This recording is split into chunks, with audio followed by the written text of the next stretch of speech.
Chapter 1 of the Science of Getting Rich by Wallace D. Wattles. Recording is in the public domain. Chapter 1 The Right to be Rich.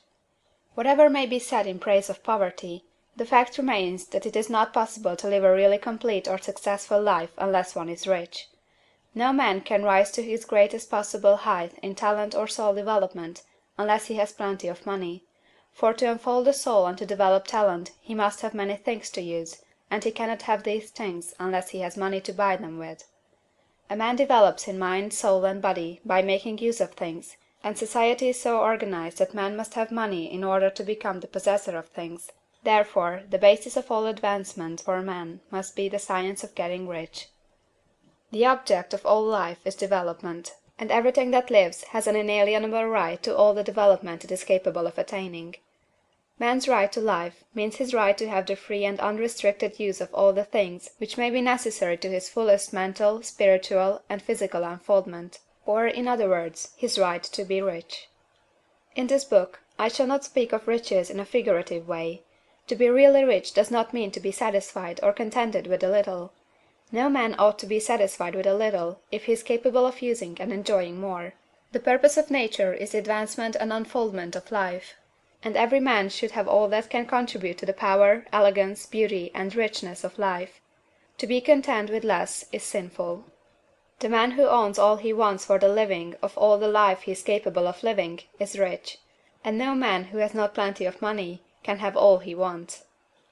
Life has advanced so far, and become so complex, that even the most ordinary man or woman requires a great amount of wealth in order to live in a manner that even approaches completeness. Every person naturally wants to become all that they are capable of becoming. This desire to realize innate possibilities is inherent in human nature. We cannot help wanting to be all that we can be. Success in life is becoming what you want to be. You can become what you want to be only by making use of things, and you can have the free use of things only as you become rich enough to buy them. To understand the science of getting rich is therefore the most essential of all knowledge. There is nothing wrong in wanting to get rich. The desire for riches is really the desire for a richer, fuller, and more abundant life, and that desire is praiseworthy.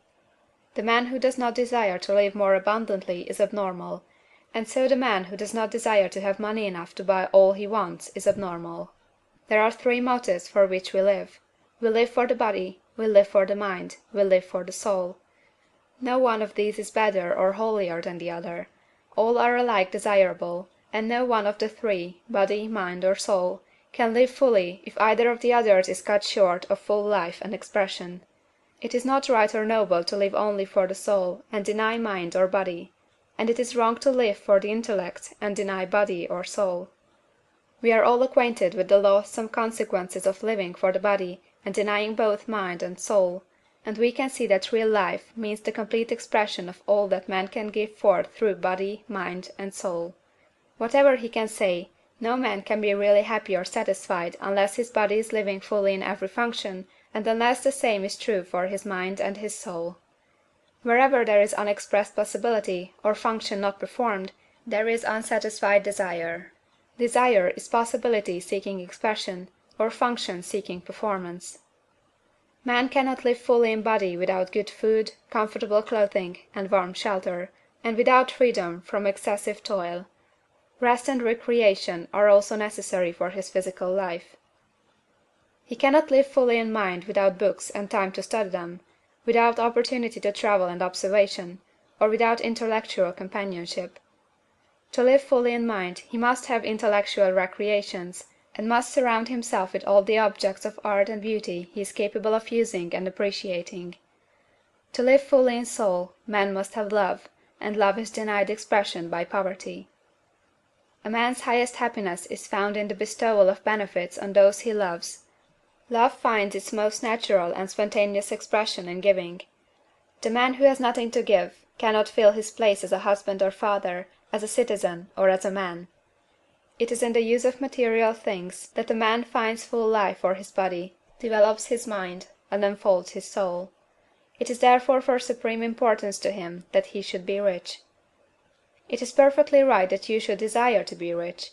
If you are a normal man or woman, you cannot help doing so. It is perfectly right that you should give your best attention to the science of getting rich, for it is the noblest and most necessary of all studies. If you neglect this study, you are derelict in your duty to yourself, to God and humanity; for you can render to God and humanity no greater service than to make the most of yourself. CHAPTER II.